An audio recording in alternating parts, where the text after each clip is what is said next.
பாட்டாளி தமிழர்கள் முதல் உலகத் தமிழர்கள் வரை அனைவருக்கும் அன்பு வணக்கம். அன்பிற்குரிய தமிழர்களே, நம்முடைய எரிதனல் வலையொலியில் தமிழ்நாட்டின் சிறப்புமிக்க ஒரு பெரும் ஆறு, அண்டை மாநிலங்கள் எந்த மாநிலங்களின் இடையூறும் இல்லாத ஆறு, தன்மான் பொருணை என்ற இலக்கியங்கள் சொல்லுகின்ற தாமிரபரணி. பாபநாசம் அகத்தியர் அருவிலிருந்து புன்னைக்காயல் கடல் வரைக்கும் ஏறக்குறைய ஒரு 120 கிலோமீட்டர் தங்கு தடையின்றி ஓடக்கூடிய ஆறு. திருநெல்வேலி மாவட்டத்திலே 40,000 குறுக்கங்கள், தூத்துக்குடி மாவட்டத்திலே 47,000 குறுக்கங்கள். இன்னும் சொல்ல வேண்டுமானால் தமிழ்நாட்டிலே நம்முடைய பேரீக பெருந்தமிழர் நம்முடைய ஐயா இரா நல்லக்கண் அவர்கள் சொல்வார்கள், தமிழ்நாட்டிலே சிறப்பு வாய்ந்த பாசன பகுதி, அதாவது ஏ குறுப் நஞ்சை என்றால் அது தாமிரபரணியிலே மட்டும்தான் 3வது போகத்திற்கு என்று சொல்வார்கள். அந்த அளவுக்கு சிறப்பு வாய்ந்த தாமிரபரணி ஆற்றில் இன்றைக்கு எல்லா ஊர்களின் கழிவும் அங்கு வந்து சேர்கிறது. வனத்துறையினுடைய ஆக்கிரமிப்பு அளவுக்கு அதிகமாக இருக்கிறது. அந்த ஆற்றை பராமரிக்கிற நீர்வளத்துறையினுடைய பொறுப்பற்ற போக்கு, கூட்டு குடிநீர் திட்டங்கள் என்ற பெயரிலே பன்னாட்டு முதலாளிகளின் ஆலைகளுக்கு தூத்துக்குடிக்கு தண்ணீர் கொடுக்கின்ற கள்ளத்தனம் போன்ற பல்வேறு கொடும் சூழல்கள். காவிரியிலே கன்னடர்களால் சிக்கல், முல்லை பேரியாற்றிலே மலையாளிகளால் சிக்கல், பாலாற்றிலே தெலுங்கர்களால் சிக்கல் என்று இருக்கிற பொழுது எந்த சிக்கலும் இல்லாத இந்த ஆற்றை பராமரிப்பதிலே, தூய்மைப்படுத்துவதிலே, கிடைக்கின்ற நீரை முறையாக பயன்படுத்துவதிலே இந்த அரசுக்கு இருக்கக்கூடிய ஒரு அக்கறையின்மை, இவற்றையெல்லாம் களைவதற்குத்தான் 10-15 ஆண்டுகளாக தாமிரபரணி பாதுகாப்பு இயக்கம் நம்முடைய அருமை தோழர் ஐகோ அவர்களுடைய பொதுச் செயலாளர் பொறுப்பிலிருந்து பல கட்ட போராட்டங்களை நடத்தி வருகிறோம். அது தொடர்பாக நம்முடைய தாமிரபரணி பாதுகாப்பு இயக்க பொதுச் செயலாளர் அன்பு நண்பர் ஐகோ அவர்கள் பாட்டாளி தமிழர்களுக்கும் உலகத் தமிழர்களுக்கும் தாமிரபரணியுடைய பெருமையையும் இன்றைக்கு நிகழ்ந்து வரக்கூடிய சிறுமையும் விளக்கி பேசுகிறார். கேளுங்கள் தமிழர்களே, காணுங்கள். வணக்கம். உலகில் உள்ள உயர்ந்த மலை சிகரங்களில் ஒன்றை கொண்டிருக்கின்ற மேற்கு தொடர்ச்சி மலையிலே பொதிகை குன்றிலிருந்து உற்பத்தியாகின்ற பொருணை நதியை பாதுகாக்கின்ற தாமிரபரணி பாதுகாப்பு இயக்கம் என்ற அமைப்பினை நாங்கள் 15 ஆண்டுகளாக நடத்தி வருகிறோம். எனவே பொதிகையை பற்றியும் பொருணையை பற்றியும் நம்முடைய நேயர்களிடம் கொஞ்சம் உரையாட வேண்டியது இருக்கிறது. உலகிலேயே 7,500க்கும் மேற்பட்ட தாவரங்கள், 508 பூக்கும் தாவரங்கள், 173 பாலூட்டி வகைகள், இவற்றை கொண்ட ஒரு பயோடைவர்சிட்டி பிளேஸ் என்பது பொதிகை மலை. இந்த பொதிகை குன்றிலிருந்து பூங்குளம் வரைக்கும் நடந்து வருகின்ற தாமிரபரணி தடம் தெரியாமல் வருகிறாள். அந்த பூங்குளத்தில் ஒரு குளம் போன்ற தேக்கத்திலே அவள் தங்கி அங்குள்ள மலர்களுடன் மூலிகைகளுடன் உரையாடி அங்கிருந்து மெல்ல மெல்ல இறங்கி பாபநாசத்தில் தலை காட்டுகிறாள். முன்னதாக சொரிமுத்தையனார் கோயில் அமைந்துள்ள காரையாற்று பகுதியிலும், அதற்கு முன்னதாக பேயாறு, உள்ளாறு போன்ற ஆறுகளுடைய இணைப்பின் போதும் அவளை நாம் ஒரு சிறிய அளவிலேயே காண முடிகிறது. பாபநாசத்திற்கு பின்பு பேரெழுச்சி கொண்டு அவள் புறப்பட்டு வருகிறாள். இன்றைக்கு உலகிலே இருக்கின்ற மிக குறுகிய தூரம் ஓடுகின்ற ஆனால் அதிக உயிரின சூழல் கொண்ட நதியாக தாமிரபரணி இருக்கிறது. இதனை பாதுகாப்பது என்பது நம்மை பாதுகாப்பது போன்றது. ஓர் நிலத்தை பாதுகாக்க வேண்டுமென்றால் அதில் உள்ள நீர்நிலைகளை பாதுகாக்க வேண்டும். நீர்நிலைகள் தான் உயிர்களின் ஊற்று. நம்முடைய உயிர்களே நீர்மமாகத்தான் நம்முடைய உயிரே தோன்றுகிறது. மனிதனே அப்படிப்பட்ட ஒரு உயிர்மமாக தோன்றியவன் தான். அந்த நீர்ம சக்தியான தாமிரபரணியை, இவ்வளவு குறுகிய தூரம் ஓடுகின்ற தாமிரபரணியை 3 மாவட்டங்களாக இன்று பிரிந்து கிடக்கின்ற நெல்லையின் ஒருங்கிணைந்த ஒரே மாவட்டத்தில் ஓடிய தாமிரபரணியை 3 மாவட்ட நிர்வாகங்களும் தமிழ்நாடு அரசும் நினைத்தால் ஓரிரு மாதங்களிலேயே மறுமீட்சி செய்து விடலாம். ஆனால் அந்த நினைப்பு அவர்களுக்கு இல்லை. கிராமத்திலே சொல்வார்கள், குடிக்கிற தண்ணியில என்னடா செய்கிற என்பது போன்ற ஒரு கொச்சை சொல்லை சொல்வார்கள். அதை போல லட்சக்கணக்கான மக்கள், கிட்டத்தட்ட ராமநாதபுரத்தையும் சேர்த்து 7 மாவட்டங்களுக்கு நீர் வழங்குகின்ற இந்த தாமிரபரணியை, குடிநீர் ஆதாரமாக இருக்கின்றதை கெடுக்கின்ற வகையிலே சாக்கடைகளை, கழிவு நீர்களை உள்ளே அனுப்பி உள்ளாட்சி அமைப்புகளும் பொதுப்பணித்துறையும் மோசமான பித்தலாட்ட வேலையை செய்கின்றன. உண்மையிலேயே ஒரு நீர்நிலையிலே மாசு கலப்பு என்பது பெருங்குற்றம். மாசு கட்டுப்பாட்டு வாரியம் அதன் மீது நடவடிக்கை எடுக்கலாம், வருவாய்த்துறை நடவடிக்கை எடுக்கலாம், பொதுப்பணித்துறையே நடவடிக்கை எடுக்கலாம், மாவட்ட ஆட்சியர் நடவடிக்கை எடுக்கலாம். ஆனால் தனி மனிதனாக நான் போய் இன்று ஒரு ரசாயனத்தை கலந்தால் உடனடியாக கைது செய்யப்படுவேன். ஆனால் அரசின் துறைகளே அதை செய்கின்றன. ஒரு குறிப்பிட்ட காலம் வரை நோய் தீர்க்கின்ற ஒரு துறையாக நீர் ஆதாரமாக தாமிரபரணி இருந்து வந்தது. வண்ணார்பேட்டையை குட்டந்தீர்தான் துறை என்று சொல்வார்கள். ஒரு காலத்தில் அதிலே மூழ்கி எழுந்தால் குற்ற நோய்கள் குணமாகும். சிந்து பூந்துறையிலே சிந்து பூக்கள் என்பது ஒரு தூய்மையான நீரில் மலரக்கூடிய தாவரம். அந்த சிந்து பூக்கள் நிறைந்த துறை. அதே போல முருகன் இருக்கின்ற அதன் பகுதியிலே இருக்கின்ற நீராதாரம் மிகவும் புகழ் பெற்றது. அது ஒரு பாவம் தீர்க்கும் துறை என்று சொல்வார்கள். இப்படி நோய், பாவம், பிணி எல்லாவற்றையும் தீர்க்கின்ற ஒரு சக்தியாக இருந்த தாமிரபரணியில் இன்று இறங்கினால் நோய், பாவம், பிணி எல்லாமே வந்து சேர்கின்ற அளவுக்கு இருக்கிறது. இதிலே அரசு துறைகள் அக்கறை காட்டவில்லை என்பது எங்களுடைய குற்றச்சாட்டு. எங்களுடைய இயக்கத்தை பொறுத்தவரையில் 50 தீங்குகளிலிருந்து தாமிரபரணியை மீட்க வேண்டும். வனக்கொள்ளை, மணக்கொள்ளை, நீர்கொள்ளை, மாசு ஆகியவற்றிலிருந்து அதனை பாதுகாக்க வேண்டும். ஆக்கிரமிப்பிலிருந்தும் அதனை பாதுகாக்க வேண்டும். இன்றைக்கு பல்வேறு அரசு துறைகளே தாமிரபரணியை ஆக்கிரமித்திருக்கின்றன. தனியாரை பொறுத்தவரையிலே தோட்டமாக, சலவைத்துறையாக, ஈமங்கள் இருக்கின்ற இடங்களாக அதனை ஆக்கிரமித்திருக்கிறார்கள். நிறைய குடியிருப்புகள் ஆக்கிரமித்திருக்கின்றன. இந்த ஆக்கிரமிப்புகளை அகற்ற வேண்டும். ஆற்றை அளந்து போடு என்று நாம் ஒரு இயக்கத்தை எடுத்தோம்.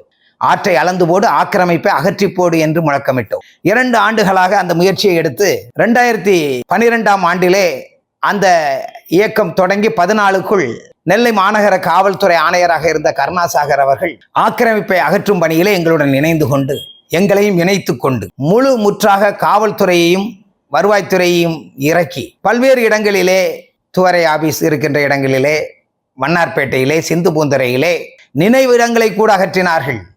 கோயில் பீடங்களையும் அகற்றினார் என்பதுதான் வரலாறு.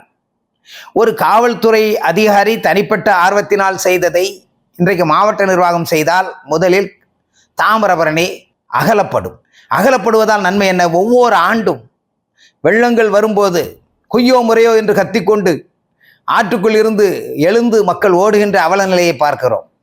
ஒரு ஆறு என்பது தனது எல்லையை தானே தீர்மானிக்கக்கூடியது. பெருவெள்ள காலத்தின் போது அந்த ஆறு எந்த அளவிற்கு ஓடுகிறதோ அதுதான் அதன் அளவு. நீங்கள் அளக்க வேண்டாம். நாங்கள் கூட சொல்லுகிறோம், டிஜிட்டல் மேப்பிங் செய்ய வேண்டும், அதற்கு சேட்டிலைட் பயன்படுத்தப்பட வேண்டும், வானியல் படத்திலிருந்து வரையறுக்க வேண்டும் எல்லைகளை என்று சொல்கிறோம். ஆனால் அதை கூட செய்ய வேண்டாம்.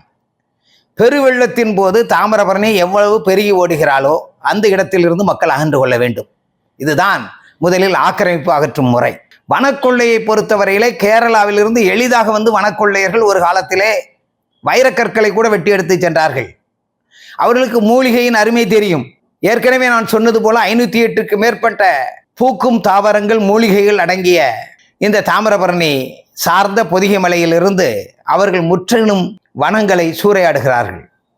இங்கே இருந்து மரங்களை வனத்துறையின் ஆதரவுடனேயே வேட்டையாடுகின்ற நிகழ்ச்சியும் நடக்கிறது. உயிரின சமச்சூழலை முதலில் கெடுக்கிறார்கள், சுற்றுலா தலமாக்கி அசிங்கப்படுத்துகிறார்கள். சொரிமுத்தையனார் கோயிலை பொறுத்தவரையிலே நாங்கள் ஒரு முக்கியமான கோரிக்கை வைத்தோம். பொதுவாக சொரிமுத்தையனார் கோயில் என்பது நம்முடைய நீர்த்தோர் நினைவை கொண்டாடக்கூடியது, முன்னோரை வணங்கக்கூடியது. முன்னோரை வணங்குவது என்பது அமாவாசை நாட்களில், காருவா என சொல்லப்படுகின்ற அமாவாசை நாட்களிலே, அதிலும் குறிப்பாக தை அமாவாசை, ஆடி அமாவாசை போன்றவற்றிலே நீர்த்தோரை நினைவு கூறுவது என்பது இருந்தது. அப்படி அமாவாசை நாளில் அல்லது அதை அடுத்த நாளில், ஆக ஓரிரு நாட்கள் மட்டுமே அந்த நிகழ்ச்சியை வைத்துக் கொள்வதுதான் பொருத்தமாக இருக்கும். ஆனால் இப்போது சொரிமுத்தையனார் கோயிலிலே 10-15 நாட்கள் திருவிழாக்களை நீட்டித்து அதனை வருவாய் தரும் ஒரு வகையாக ஆக்கி அங்கே இருந்து மாமன் உறவு கொண்டாடி 10-15 கிராம மக்கள் அங்கேயே பெண் பேசி முடித்து கல்யாணம் முடித்து முதலிரவையும் அங்கே முடிப்பார்கள் போல் இருக்கிறது. அப்படி அத்தனை நாட்கள் ஒரு அடர்ந்த வனத்தின் நடுவே இருக்கின்ற ஆலயத்தை அவர்கள் பயன்படுத்துவது முதலில் தவறானது. 2 நாட்கள் அல்லது 3 நாட்கள் மட்டுமே விழாக்கள் இருக்க வேண்டும். காலையில் அனுமதிக்கப்பட்ட வாகனங்கள் இரவில் தங்கி மறுநாள் காலை வந்துவிட வேண்டும். அப்படி என்றால் அங்கே லட்சக்கணக்கான மக்கள் சேர்வதையும் வானம் அதிர்வேட்டு முழங்க ஒலி எழுப்பி ஒலி மாசு ஏற்படுத்தி சிற்றுயிர்கள் முதல் நுண்ணுயிர் வரை அங்கே பரவாமல் தடுப்பதை நாம் முதலில் தடுக்க வேண்டும் என்று சொல்கிறோம்.